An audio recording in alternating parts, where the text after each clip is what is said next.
Halo co-friends, pada pembahasan kali ini kita akan membahas soal terkait dengan rangkaian kapasitor, di mana kita disuruh untuk menentukan besarnya muatan total yang tersimpan di dalam suatu rangkaian kapasitor. Di dalam soal disediakan sebuah gambar, di mana terdapat suatu rangkaian kapasitor yang terdiri dari rangkaian kapasitor gabungan. Artinya terdapat rangkaian kapasitor secara seri dan juga rangkaian kapasitor secara paralel. Nah, untuk menyelesaikan soal ini, terlebih dahulu kita pahami cara untuk menentukan besarnya hambatan pengganti pada rangkaian kapasitor seri dan juga rangkaian kapasitor paralel. Yang pertama untuk rangkaian kapasitor seri. Kira-kira gambarnya seperti ini, di mana terdapat dua buah kapasitor, kita anggap saja C1 dan C2, yang terhubung dengan sumber tegangan V. Kemudian, kedua kapasitor dirangkai secara seri. Salah satu karakteristik rangkaian seri adalah tidak adanya titik percabangan pada rangkaian antara satu komponen dengan komponen yang lain terhubung tanpa adanya titik percabangan. Konsep dasar tentang rangkaian seri adalah arus yang mengalir pada setiap komponen adalah sama. Artinya, nilai kuat arus yang mengalir pada kapasitor 1 akan sama dengan nilai kuat arus yang mengalir pada kapasitor 2 dan nilainya sama saja dengan kuat arus total yang mengalir dalam rangkaian. Kita bisa tuliskan I1 sama dengan I2 sama dengan I, di mana nilai I dapat ditentukan dengan persamaan I sama dengan Q dibagi dengan T, di mana I adalah besarnya kuat arus, Q adalah besarnya muatan yang mengalir, dan T adalah waktu yang dibutuhkan oleh muatan tersebut untuk mengalir. Dari persamaan ini dapat kita ketahui bahwa kuat arus I sebanding dengan muatan listrik Q. Maka kita bisa tuliskan persamaannya menjadi Q1 sama dengan Q2 sama dengan Q, di mana Q1 adalah muatan yang tersimpan pada kapasitor 1, Q2 adalah muatan yang tersimpan pada kapasitor 2, dan Q adalah muatan total. Sedangkan konsep rangkaian seri untuk tegangan adalah sebagai pembagi tegangan. Maka persamaannya bisa menjadi V sama dengan V1 ditambah V2, di mana V adalah tegangan total, V1 adalah tegangan pada kapasitor 1, dan V2 adalah tegangan pada kapasitor kedua. Selanjutnya, untuk menentukan besarnya muatan yang tersimpan di dalam kapasitor, persamaannya adalah Q sama dengan C dikali V, di mana Q adalah besarnya muatan yang tersimpan di dalam kapasitor, C adalah kapasitansi kapasitor, dan V adalah besarnya tegangan pada kapasitor. Secara matematis, persamaan ini dapat dirubah menjadi V sama dengan Q dibagi dengan C. Maka, kita substitusikan persamaan ini ke dalam persamaan tegangan. Persamaannya menjadi V sama dengan Q1 per C1 ditambah Q2 per C2. Karena nilai Q1 sama dengan Q2 sama dengan Q, maka kita bisa merubah persamaannya menjadi V sama dengan Q dikali 1 per C1 ditambah 1 per C2. Kemudian secara matematis persamaan ini dapat dirubah menjadi V per Q sama dengan 1 per C1 ditambah 1 per C2. V per Q itu nilainya sama dengan 1 per C, di mana C adalah kapasitansi pengganti untuk rangkaian seri. Maka persamaannya menjadi 1 per C sama dengan 1 per C1 ditambah 1 per C2. Jika ada lebih dari 2 kapasitor, maka persamaannya menjadi 1 per C ditambah 1 per C1 tambah 1 per C2 tambah 1 per C3 dan seterusnya sesuai dengan jumlah kapasitornya. Selanjutnya untuk rangkaian kapasitor paralel. Gambarnya kira-kira seperti ini.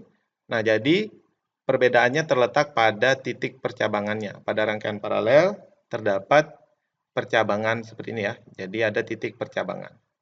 Konsep dasar rangkaian paralel adalah setiap komponen berasal dari titik percabangan yang sama sehingga tegangannya pun sama.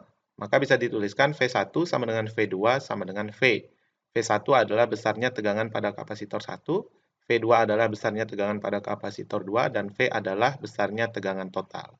Selanjutnya terkait dengan arus listrik pada rangkaian paralel, arus listrik akan terbagi ketika melalui titik percabangan. Maka persamaan arusnya adalah I sama dengan I1 ditambah I2, di mana I adalah kuat arus total yang mengalir pada rangkaian, I1 adalah kuat arus yang mengalir pada kapasitor pertama, dan I2 adalah kuat arus yang mengalir pada kapasitor kedua. Sama seperti konsep kuat arus pada rangkaian seri, di mana kuat arus listrik sebanding dengan muatannya. Maka persamaan ini dapat dirubah menjadi Q sama dengan Q1 ditambah Q2. Persamaan Q sendiri sama dengan C dikali V. Maka persamaan ini dapat dirubah Q sama dengan C1 dikali V1 ditambah C2 dikali V2. Karena nilai tegangannya sama, maka persamaan ini dapat dirubah menjadi Q sama dengan V dikali C1 ditambah C2. Secara matematis, persamaan ini dapat dirubah menjadi Q per V sama dengan C1 ditambah C2, di mana Q per V sendiri itu sama dengan C. Maka persamaannya menjadi C sama dengan C1 ditambah C2, di mana nilai C adalah kapasitansi pengganti untuk rangkaian paralel. Nah, selanjutnya kita gunakan persamaan ini untuk menyelesaikan soal. Kita kembali pada gambar, di mana dari gambar ini dapat diketahui bahwa 3 kapasitor yang terletak di atas adalah terangkai secara seri, sedangkan 2 kapasitor yang terletak di bawah terangkai secara paralel.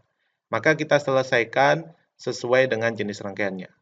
Untuk rangkaian seri, kita menentukan kapasitansi pengganti untuk rangkaian seri. Persamaannya adalah 1 per CS sama dengan 1 per 3 ditambah 1 per 3 ditambah 1 per 3, di mana CS adalah kapasitansi pengganti untuk rangkaian seri. Kita selesaikan secara matematis, maka diperoleh 1 per CS sama dengan 3 dibagi 3. 1 per CS sama dengan 1, atau nilai CS sama dengan 1 mikrofarad. Selanjutnya kita menentukan kapasitansi untuk rangkaian paralel. Persamaannya adalah CP sama dengan 0,5 ditambah 0,5, di mana CP adalah kapasitansi pengganti kapasitor untuk rangkaian paralel. Maka diperoleh CP sama dengan 1 mikrofarad. Nah, setelah kedua jenis rangkaian ini disederhanakan, maka rangkaiannya berubah menjadi seperti ini. Nah, di sini kita akan menentukan besarnya nilai kapasitansi total, di mana kedua hasil penyederhanaan rangkaian ini terangkai secara paralel. Maka kita menentukan kapasitansi total dengan menerapkan persamaan untuk menentukan kapasitansi kapasitor secara paralel. Maka persamaannya menjadi C total sama dengan CS ditambah dengan CP, di mana C total adalah kapasitansi total yang tersimpan di dalam rangkaian kapasitor. Kita masukkan nilainya, maka diperoleh 1 ditambah 1 sama dengan 2 mikrofarad. Kita konversi ke farad menjadi 2 dikali 10 pangkat negatif 6 farad. Jadi inilah nilai kapasitansi total yang tersimpan di dalam rangkaian kapasitor. Nah, nilai inilah yang akan kita gunakan untuk menentukan besarnya muatan total di dalam rangkaian kapasitor. Persamaannya adalah Q total sama dengan C total dikali dengan V, di mana Q total adalah besarnya muatan total yang tersimpan di dalam rangkaian kapasitor. Kita masukkan nilainya, maka diperoleh 2 kali 10 pangkat negatif 6 dikali 3, atau sama dengan 6 dikali 10 pangkat negatif 6 kolom.